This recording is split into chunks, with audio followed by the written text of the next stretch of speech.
How's it going, everyone? In today's video, well, let's talk about the EV tax credit because that's now going away and there has been high interest on this latest generation Model Y. So in this video, I'm going to go ahead and give you my quick rundown, my 6-month follow-up to my Model Y. This one happens to be the all-wheel drive version. As we're approaching the final day when you get this car for just around $41,000 for the all-wheel drive variant.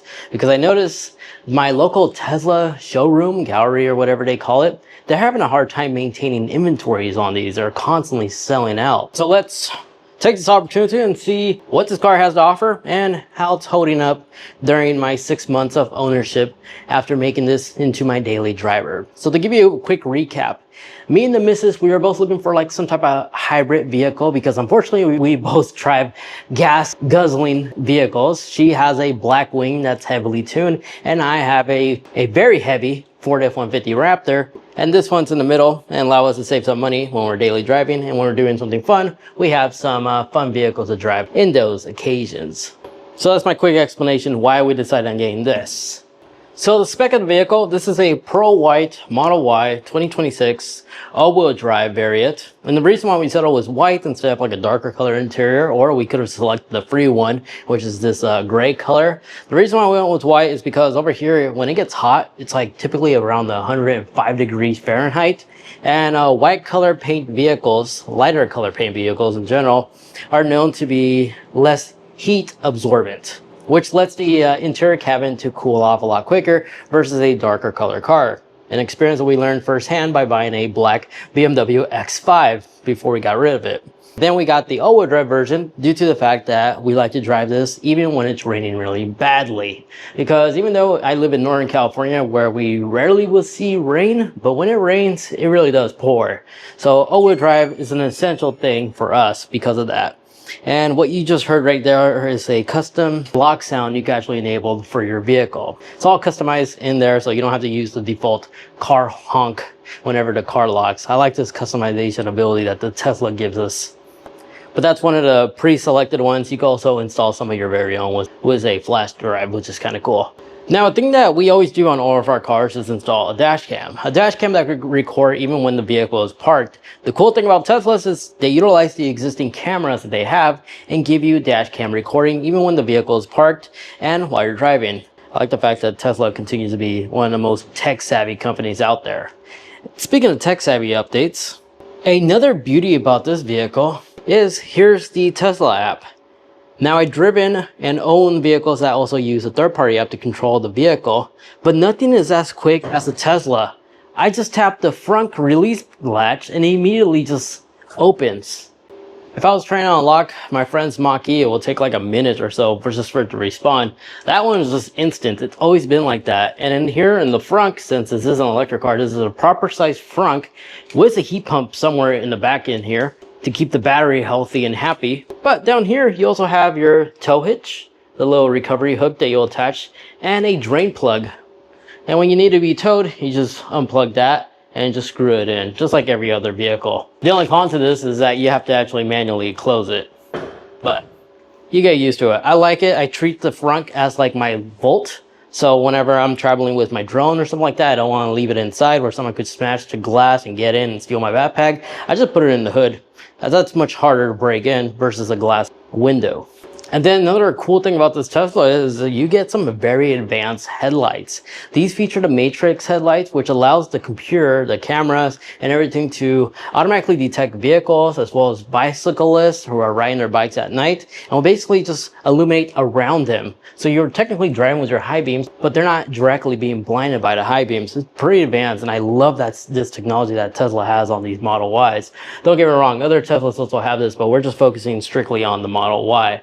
Now, another option we selected on our Model Y is we got the default 19-inch wheels, and I highly recommend these because not only can you swap the design out with these stylish wheel covers. Yes, these are wheel covers. These are third parties. I have a link in the description down below. But if you watch my accessory video, you know more about it.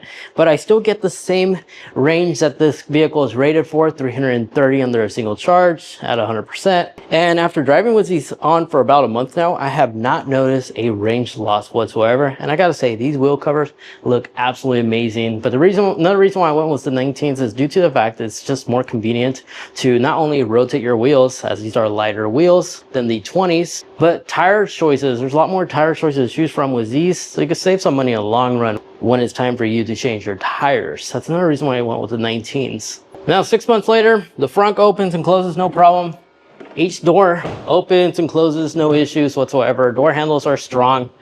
Even the rear hatch opens and closes just fine. I haven't had any like maintenance or manufacturer problems at all with this vehicle, aside from the glass if you watch my first video. But everything else, like this car has been holding up extremely well. Nothing's rattling, nothing's loose, nothing's falling apart. Quality control, even the corner panel gaps are all nice and lined up. Comparing it against my previous generation Model Y I used to own, I used to have a Performance that had gap issues and such. Even my Model S, this one, no issues whatsoever. It's been holding up really well, which is why I highly recommend test driving this car, especially if you own an older Model Y or an older Model 3. Whatever Tesla did, the suspension on these newer Model Ys has been significantly improved. Ride quality is super smooth, and if you do have to do like a sharp turn, this thing could handle it. It's so well balanced thanks to the center battery, of course. Majority of the mass is like in the middle. But for a vehicle that weighs around 4,000 pounds, this thing can easily accelerate even without the acceleration boost. 0-60 under 5 seconds is just absolutely ridiculous, which is always impressive, especially for a daily driver. Now, talking about the overall weight of this car, you may think that this weighs the same as a semi. Believe it or not, some people actually believe that. This actually weighs 4,300 pounds. And another vehicle that weighs the same, gas powered, is the Porsche Macan, the last year model. The new EV also weighs around the same, 4,300 pounds. So this is basically the average weight on all these modern day size SUVs nowadays. So weight wise, it's pretty impressive, of course. All the weights on the bottom. So very similar to like those punching bags. Down, the Tesla is unlikely to roll over during a car accident. But as we go ahead and open up the back, more impressive things that Tesla continues to add is now this tailgate has the ability to not only program like the height, right? Every car nowadays have that. You just long hold this button, you'll hear like a chirp on the inside. That's the new program height. So whenever you open it, it stays at this height. Great if you have like a low ceiling garage. But you could also do this at your workplace. Let's say you have an indoor parking garage and you like to program the height there, but you like it to be separate from your actual home garage if you have this much height space available. Well, you can actually program it to geo-lock to those locations. So at your work parking garage, as an example, it'll open at that fixed height you last left it. And once you're back home, it'll open all the way to the very high setting that you last left it. No other vehicle around this price tag have that amazing feature. So there's a lot of value here. Another great value feature that I typically will see on luxury cars is the automatic fold seats, which will actually move the front row seats too if it's in the way and reposition it back. It just won't do that if there's a passenger in there. The passenger needs to move their seat or else it'll just hit it. But notice how it actually moved like the passenger seat just to raise back the seat. That's pretty impressive. Again, this is a feature that you'll typically will see on higher end vehicles, and this car for just under 50,000 offers that. And if you have some very tall passengers and you like to give them more leg head space, they can't always press this button right here. And you can also recline the seats from here, or you can put it completely back. But there is a little bit of reclining space right there. They could adjust. Not an awful lot, but they do have that ability. And then don't get me started when it comes to cargo space. There's so much cargo space in here. The best way for me to demonstrate, load up this shoe rack in the back here. Because back here with the seats folded up, you have like 29 feet of cubic space. And just by fitting that large shoe cover you saw me carry earlier. And then this doesn't just end there, because you still have additional storage underneath here. There's a lot of additional storage. So if you are traveling, you have a lot of stuff up here and you need to bring more bags, you can just shove them in there. And I already took the liberty and fold down the seats, because with the seats folded, you have a total of 71 cubic feet of cargo space. So I can fit like 3 of these if I really wanted to, which makes IKEA hauls very easy and seamless, even though it looks very small for a mid-size SUV. But yeah, with the back seats folded, I mean, you can also sleep back here if you really want to. As with the seats folded down, you almost have like same space as like a full-size bed. And the interior is really awesome. It's definitely Tesla, and Tesla's been known for like that less is more interior, but the benefits to this is it's so easy to keep clean. And don't worry about cup holders. The center armrest folds down, and then the center row, if you have a passenger back here, this headrest actually goes up, providing neck support. And of course, if I need more headspace, if I'm really tall, I can move this slightly, which honestly is kind of disappointing, but nonetheless, again, a feature that I don't see in vehicles around this price tag. And if you have little kids, oh man, this AC works too. This AC is really nice with this back screen right here, which allows you to also have access to YouTube. You can literally watch YouTube videos here. You can have both of these two screens be separate too. One screen could be watching something else and listening through it through earbuds, wireless headphones, Bluetooth, and the front will be able to utilize the main speaker units in the vehicle, all watching their own content. You can literally scroll on here. You also have access to Twitch, Hulu, Netflix. No web browser, unfortunately, so if you have like Disney Plus, it doesn't support it. You can also control the media from here, which can be driver locked if you don't like to allow the backseat passengers to control the media. You can also lock them from here. You also have access to the volume slider too. And if you want to play games while you're being driven around, you also have little mini games here as well. Probably one of the most popular ones is probably Cuphead, which requires a Bluetooth paired controller. Xbox, PlayStation, even third-party controllers can easily be paired to this. And if for whatever set reason this seat is really far back, I can also remotely control it from here. So long as there's nobody in the seat, of course. There's like little sensors that'll trigger it, but I could adjust the seat from here. I just can't, obvious reason, adjust the driver's seat. But I can adjust these seats too. If I have a passenger that fell asleep, I could adjust it for them, or I could fold it here completely. So you have 3 ways to control the seats for the second row, technically. And of course, you have 2 USB-C ports as well down here to charge your mobile devices. And the quality material doesn't end in the back seat either. This is all Alcantara with that unique texture. It's definitely something you don't expect to find in a vehicle under 50,000, especially in an American car. Now the driver's seat, again, continues that Tesla signature design. Less is more. Literally no buttons whatsoever. The only physical buttons you have here are your high beams, windshield wiper, but you do have a column for your blinkers, which automatically disengage once you merge into your lane. It will use AI or whatever. Tesla will know that, oh, you change lanes. It'll disable your blinker, so no more false blinkers while you're driving in case you forget. And of course, everything here is touchscreen, which means your air vents are all controlled here. Airspeed. It does have a wave feature where the air vent itself will be able to swivel, which is quite nice, like those rotating fans that you typically find at like Walmart or Costco. Your windshield wipers do have heated features, so you could enable it if you park in a frozen environment and you wake up with a lot of snow on your glass. You could defrost your windshield wipers from here, which is kind of nice. And of course, you have bioweapon defense mode that Tesla is known for. Since this does have a HEPA filter, it's able to purify the air on the interior cabin. So if you're driving through a fire or something like that, that could help. But one of the coolest features about this electric vehicle that not every EV has is dog mode. Your furry friend in the backseat, just enable dog mode and this will keep the AC running, and on the screen it will let people know, bystanders, that the AC is enabled, and will show them that the temperature is in a nice cool temperature for your furry friend. But if you like to camp here, pass out while you're sleeping in the back, you can also enable camp mode as well.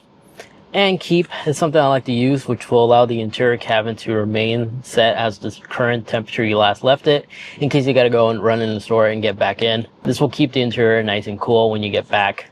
All amazing features I haven't seen other automakers really offer. And then even though, yes, I'm personally a user who loves this physical buttons, I hate this touchscreen stuff, but I've tried BMW's units and other manufacturers, Mercedes even. Nobody comes close to making the most simple user interface, and that is Tesla. It's literally like using an iPad. If you use an iPad, this is really easy to get used to, as all your apps are literally located here, very easy to access. And it does support customization abilities where you can literally click and drag these icons if you want to give yourself shortcuts down here.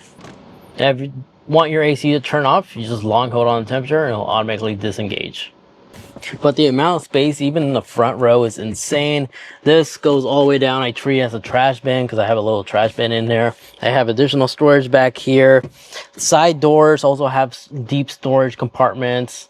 The seats are all right. Not really the most comfortable seats, but they'll definitely allow me to drive like 6-7 hours comfortably. Well, you have to, of course, you're going to have to charge like once every 8 hours after driving, which is enough to stretch and walk around and use the bathroom and continue driving.